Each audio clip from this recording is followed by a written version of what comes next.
Assalamualaikum warahmatullahi wabarakatuh.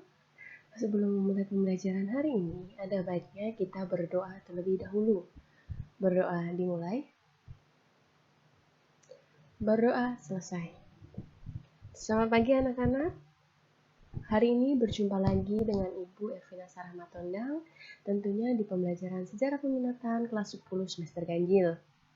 Kali ini kita memasuki bab 2 dengan materi menganalisis dan berpikir sejarah. Adapun subbab yang akan kita pelajari hari ini adalah menganalisis sejarah sebagai ilmu, kisah, peristiwa, dan seni. Sebelum kita memasuki pembelajaran, kalian harus mengetahui kompetensi dasar apa yang akan kalian pelajari di subbab ini. Yang pertama yaitu KD.4, menganalisis sejarah sebagai ilmu, kisah, peristiwa, dan seni. 4.4 menyajikan hasil telaah tentang sejarah sebagai ilmu, kisah, peristiwa, dan seni dalam bentuk tulisan ataupun media lain. Adapun tujuan pembelajaran kalian yaitu kalian mampu menjelaskan pengertian dan karakteristik ilmu sejarah. Yang kedua yaitu kalian mampu menerangkan kedudukan ilmu sejarah. Yang ketiga, kalian mampu menyebutkan kegunaan dari ilmu sejarah. Oke, kita mulai dari yang pertama, yaitu sejarah sebagai ilmu. Pada dasarnya, sejarah adalah suatu ilmu sendiri, sama seperti ilmu pengetahuan sosial lainnya yang meliputi sosiologi, ekonomi, geografi, dan lain-lain. Nah, sejarah dapat dikatakan sebagai ilmu apabila mampu memenuhi beberapa syarat, yaitu memiliki metode. Metode ini dalam artian luas adalah cara atau jalan untuk melakukan sesuatu dengan aturan tertentu. Tanpa suatu metode, pengetahuan apapun tidak bisa dikatakan sebagai ilmu. Nah, metode sejarah tersebut ada berbagai macam. Satu, heuristik, atau dengan kata lain artiannya metode pengumpulan data. Yang kedua adalah kritik, yaitu melakukan penilaian sumber. Yang ketiga adalah interpretasi atau penafsiran data.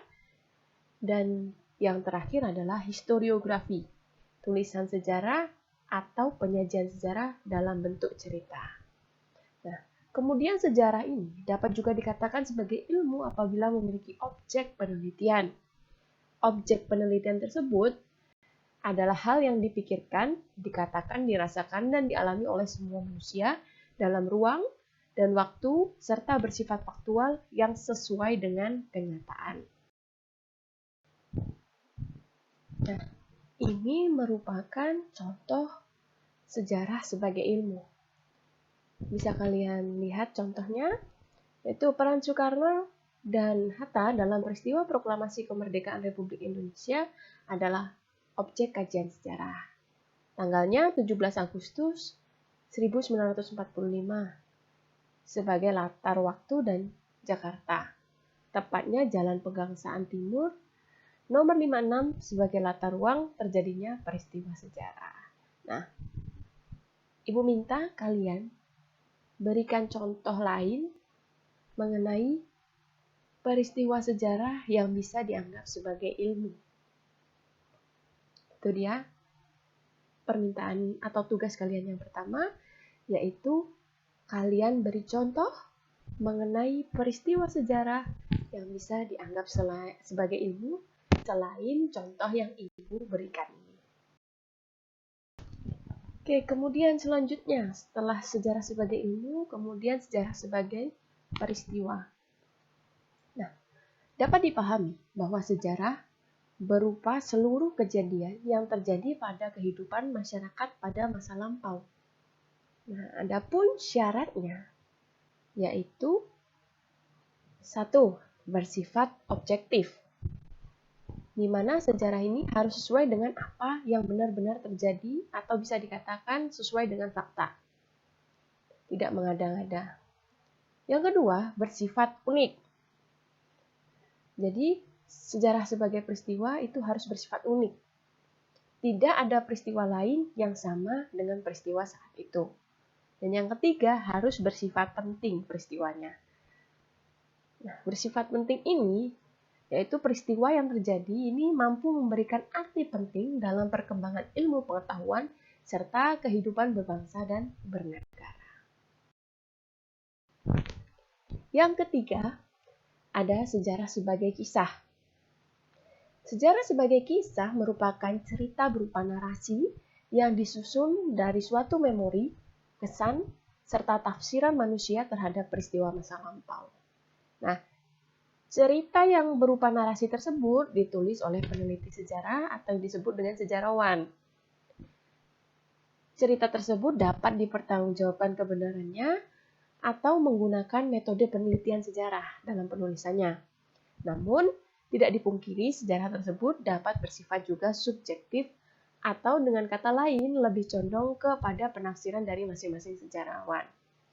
Maka dari itu, dalam penulisan sejarah diusahakan harus bersifat objektif sesuai dengan yang terjadi. Nah, berikut adalah contoh sejarah sebagai kisah. Cerita Raja Airlangga dan Kerajaan Kahuripan yang dipercaya sebagai jelmaan Dewa Wisnu. Nah, hasil penafsirannya adalah bahwa masyarakat pada saat itu percaya terhadap kisah tersebut karena adanya konsep dewa, raja-raja, atau jelmaan dewa. Itu kenapa sejarah disebut sebagai kisah. Nah, Ibu minta yang kedua, tugas kalian yaitu kalian berikan contoh lain selain contoh yang Ibu berikan di slide ini. Itu tugas yang kedua.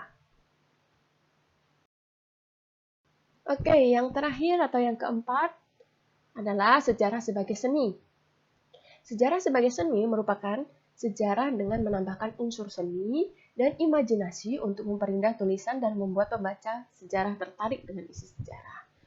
Sejarawan yang baik adalah sejarawan yang mampu menyajikan cerita seolah-olah itu pembaca mampu merasakan langsung peristiwa sejarah tersebut.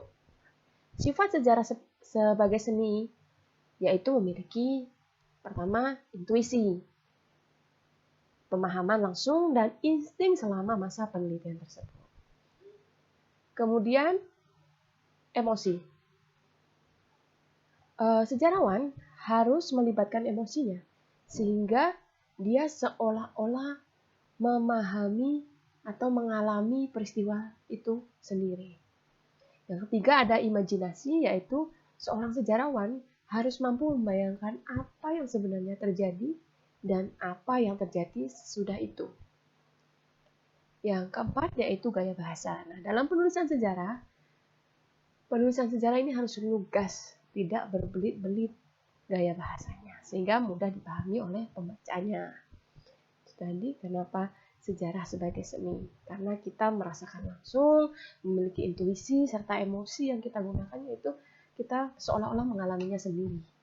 Dan gaya tulisan yang kita tulis itu harus dipahami oleh para pembacanya. Nah, adapun kegunaan dan manfaat dalam mempelajari sejarah, yaitu ada fungsi edukatif atau penggunaan edukatif. Kita sering mendengar jas merah, jangan sekali-kali melupakan sejarah. Nah, melalui ucapan tersebut, fungsi dan kegunaan sejarah itu memberikan kita suatu pembelajaran. Yang kedua yaitu inspiratif. Melalui belajar sejarah, kita mampu mendapatkan inspirasi, misal tindakan para pahlawan yang mampu memperjuangkan kemerdekaan Indonesia, memberikan kita inspirasi agar mampu melanjutkan perjuangan tersebut demi kemajuan bangsa dan negara. Yang ketiga ada instruktif. Nah, guna instruktif dalam mempelajari sejarah yaitu mempunyai peran pembantu kegiatan, menyampaikan pengetahuan dan keterampilan. Ada rekreatif. Nah, kita dengan belajar sejarah nih mampu memberikan kesenangan estetis bagi pembacanya apabila sejarawan mampu mengangkat aspek seni dalam penulisannya. Jadi sejarawan juga berperan penting dalam penulisannya. Jika penulisannya ini bagus, maka kita itu merasa senang untuk membaca sejarahnya. Kemudian memberikan kesadaran waktu. Nah, dengan belajar sejarah itu kita mampu mengetahui pentingnya waktu dalam kehidupan, Di mana di dalam berjalannya waktu terus-menerus itu terjadi perubahan, pertumbuhan, serta perkembangan. Jadi penting banget waktu untuk kita. Yaitu ada lagi memperkokoh nasionalisme tentunya. Melalui belajar sejarah kita mampu memperkokoh itu rasa cinta tanah air kita kepada Indonesia, karena dengan perjuangan yang luar biasa yang dilakukan oleh para pahlawan terdahulu, kita itu bisa sampai di titik seperti ini. Kita bisa merdeka serta kita bisa ya bebas, tapi kan dalam artian bebas yang memang nggak melenceng. Nah, maksudnya kita itu merdeka, nggak dijajah. Tujuan kita dari kalian muda-mudi ini, Ibu harap kalian juga bisa mampu meneruskan perjuangan para pahlawan demi kemajuan bangsa Indonesia. Nah, oke, terima kasih untuk pembelajaran hari ini. Tadi ada instruksi 2 yang harus kalian kerjakan. Berikan contoh itu masing-masing minimal 3 dan kalian kerjakan di kolom Google Classroom tugas yang telah Ibu berikan. Nah, silahkan nanti kalian buka Google Classroom setelah ini, kalian tulis 3 contoh dari masing-masing tadi, minimal 3 contoh ya. Nah, terus kalian upload di sana. Setelah selesai, silahkan lakukan absensi di grup kelas. Sekian dari Ibu. Jika ada pertanyaan, silahkan WA di grup maupun japri Ibu boleh. Oke, mohon maaf kurang lebihnya. Wassalamualaikum warahmatullahi wabarakatuh.